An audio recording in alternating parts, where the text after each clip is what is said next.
Praise the Lord, children. Today we shall continue with John 11. Last week we did 11 1 to 16, and this week we'll do 11 17, John's 11 17 to 37.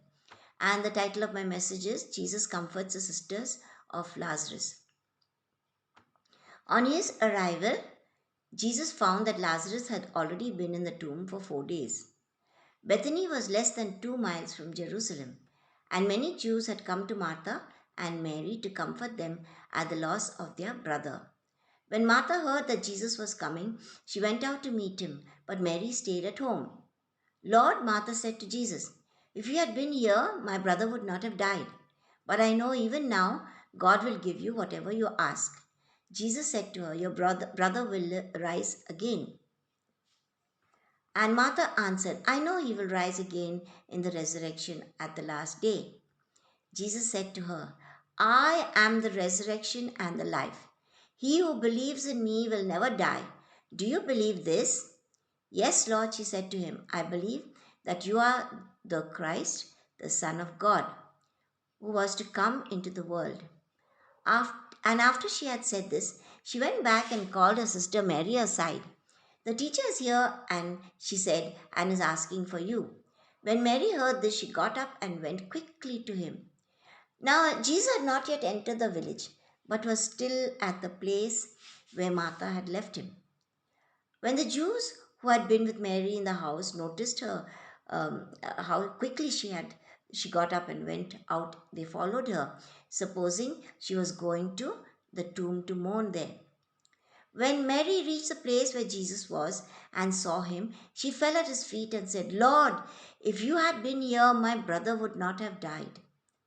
When Jesus saw her weeping, and the Jews who had come along with her also weeping, he was deeply moved in spirit and troubled.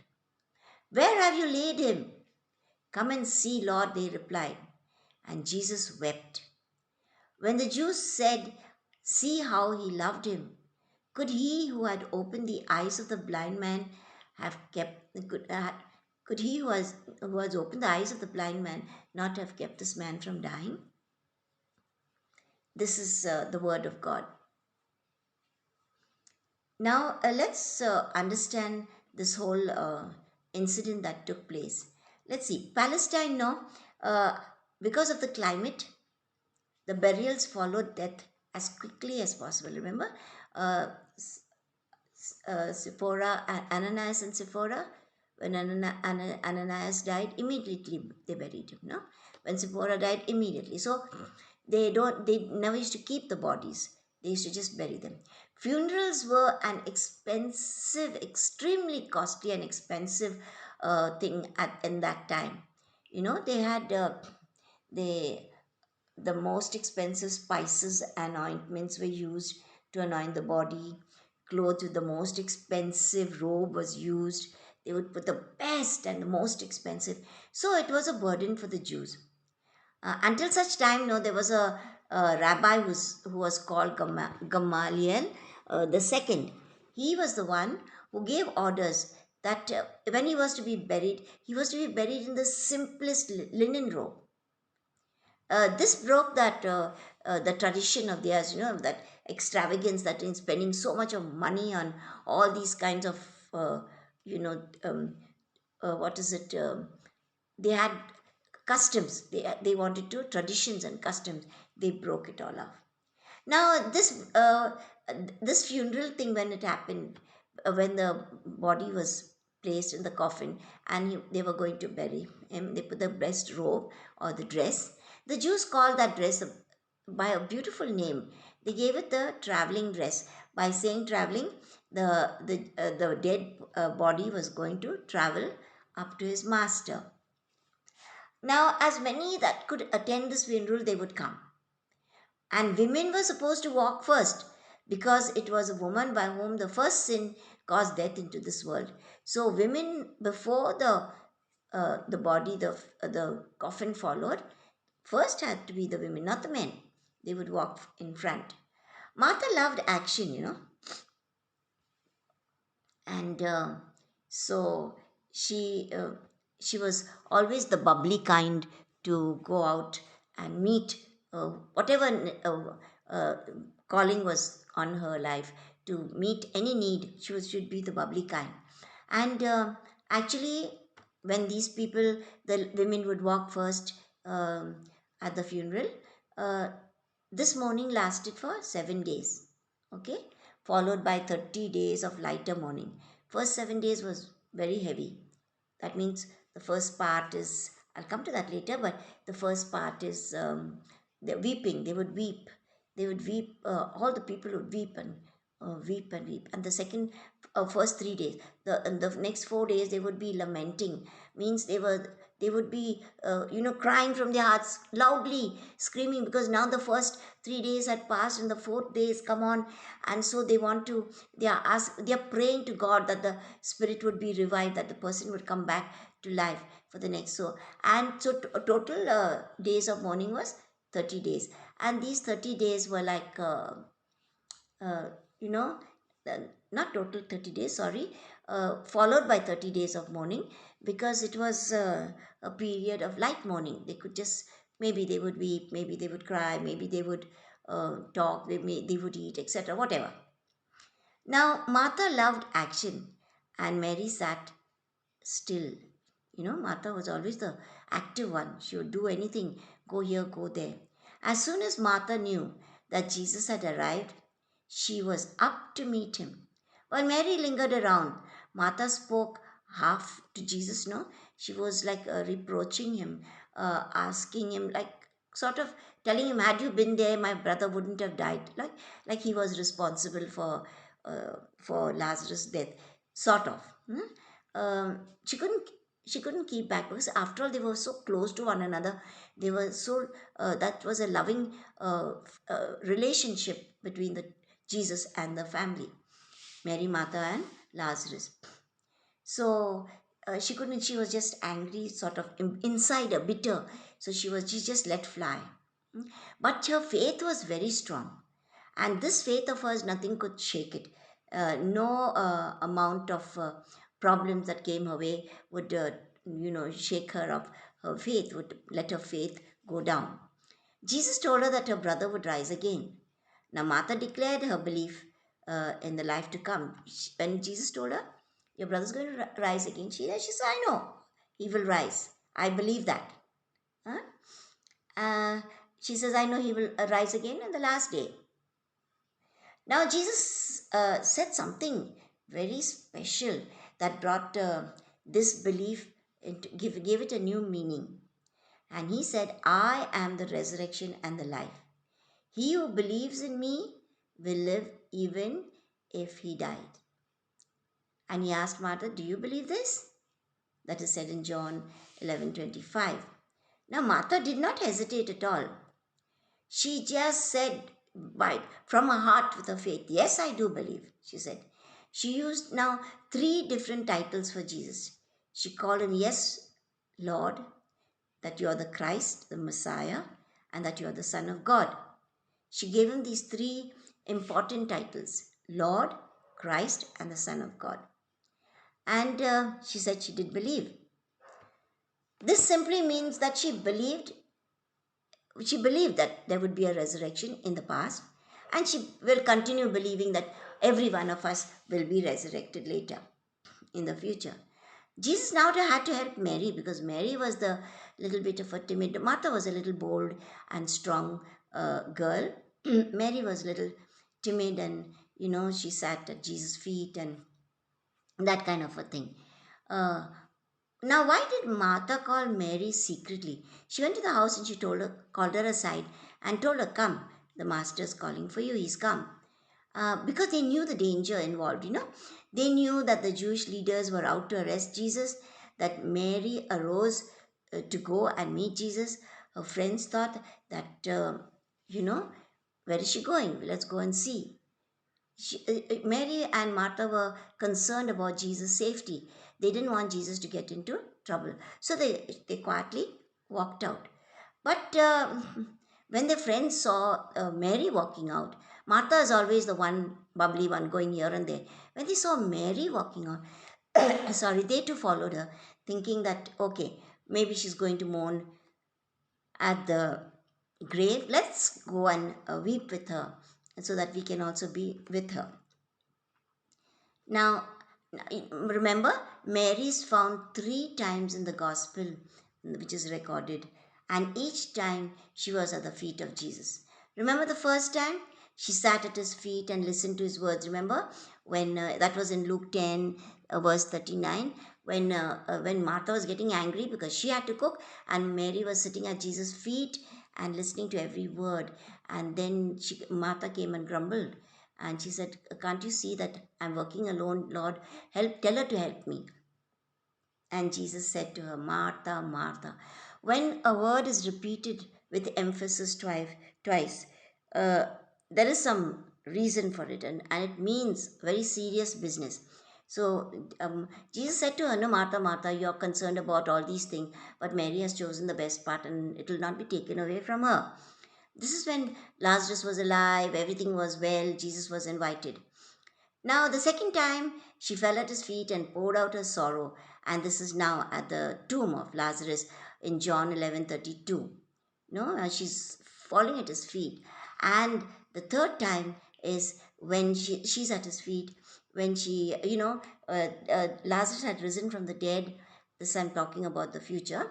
Lazarus had risen from the dead, and so many people were invited. Jesus and his disciples were invited, and so Martha had cooked, his apostles rather, not the whole all of the disciples, just his apostles, uh, 12 of them. And Martha had cooked. This time Martha didn't grumble. She was very happy to cook and give them, and she cooked for the 12 apostles, Jesus, Mary, Martha, and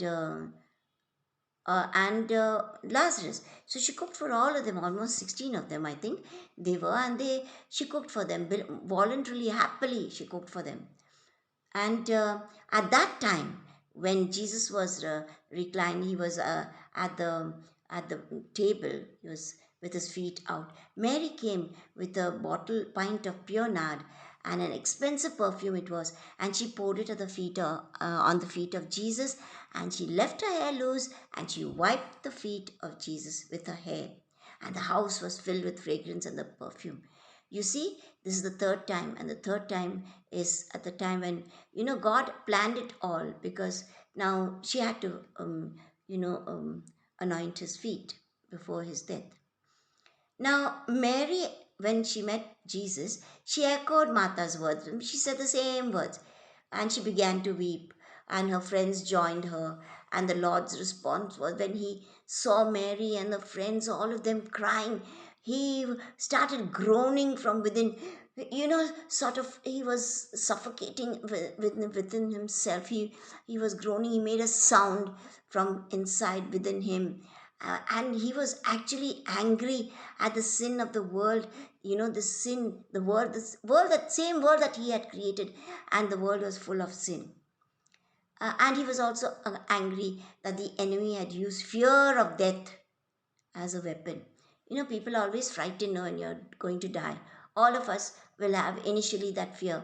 But if we are prepared to meet the Lord, we should have no fear, because when we go up, we are not. Uh, we're not going to another world which will give us all these problems that we're having in this world. We're going to our heavenly abode, to the place where we belong, where we'll be in the presence of the Lord Jesus Christ and the Father God and our Father God.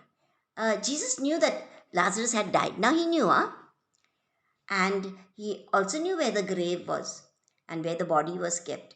But he did not use his divine powers, and so asked them, "Where have they laid him?" This was just in order to ask them. Otherwise, Jesus didn't want to use his divine power. He was God after all. No, he didn't want to use that. And when Jesus, where he asked where they laid him, and Jesus wept.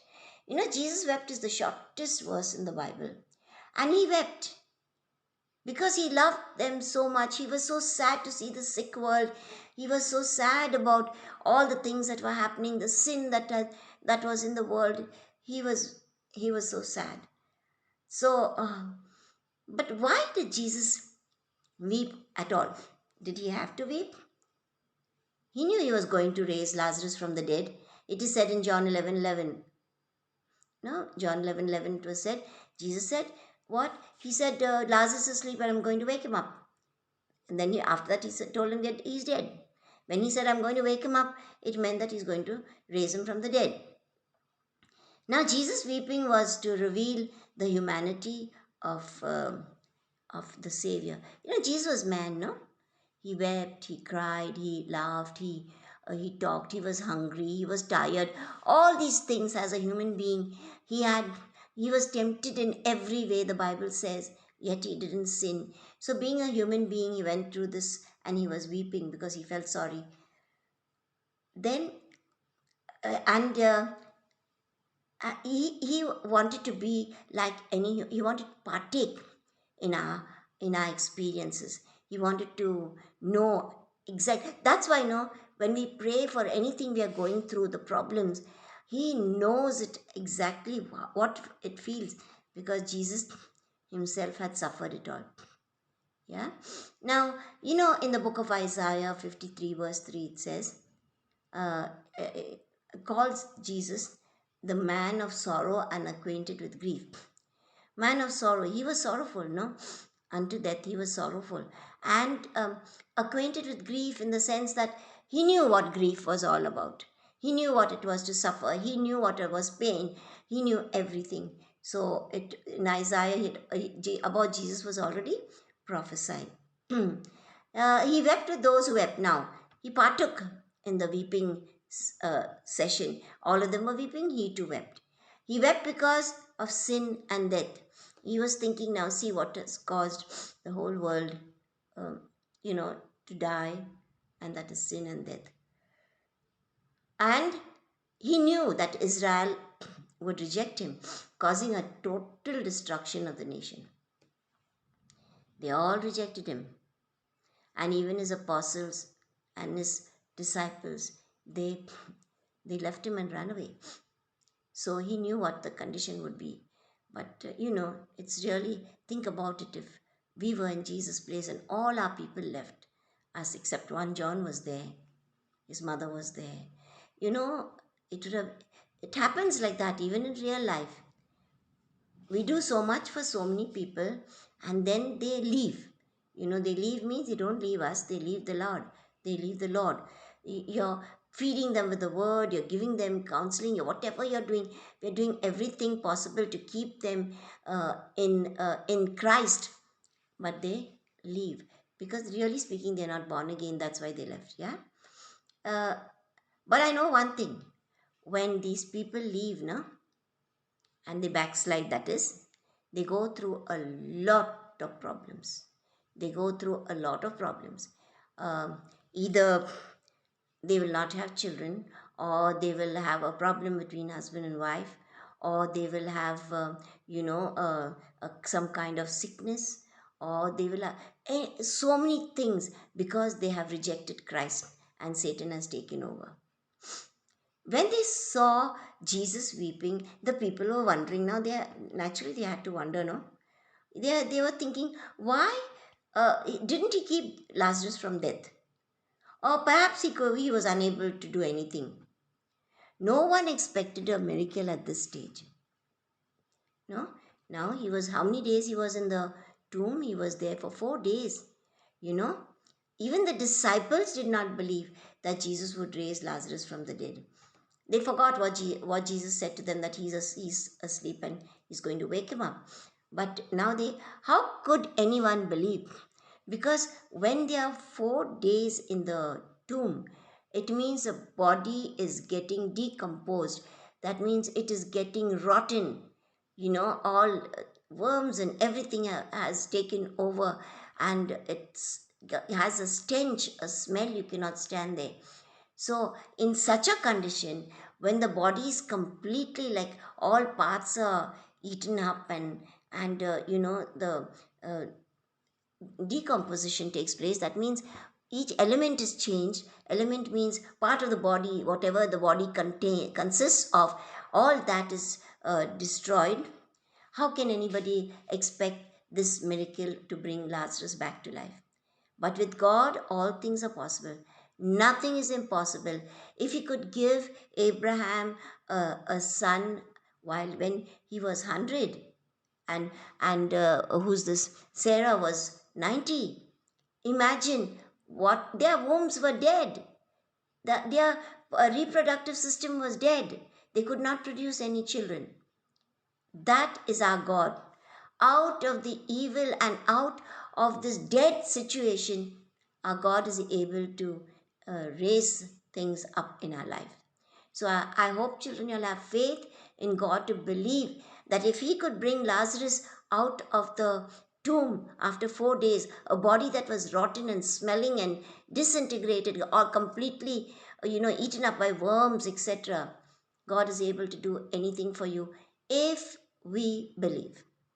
You understand? I hope your faith will increase with this. We'll continue with the last part the next Sunday. Yeah? Let's give thanks to the Lord. Father, I thank you and praise you for your word, which is so encouraging, Lord. Anoint our children, Lord Jesus, and all the others who are listening to the word. Anoint their ears, their hearts, their minds, so that they will open it all up for your glory and for your kingdom.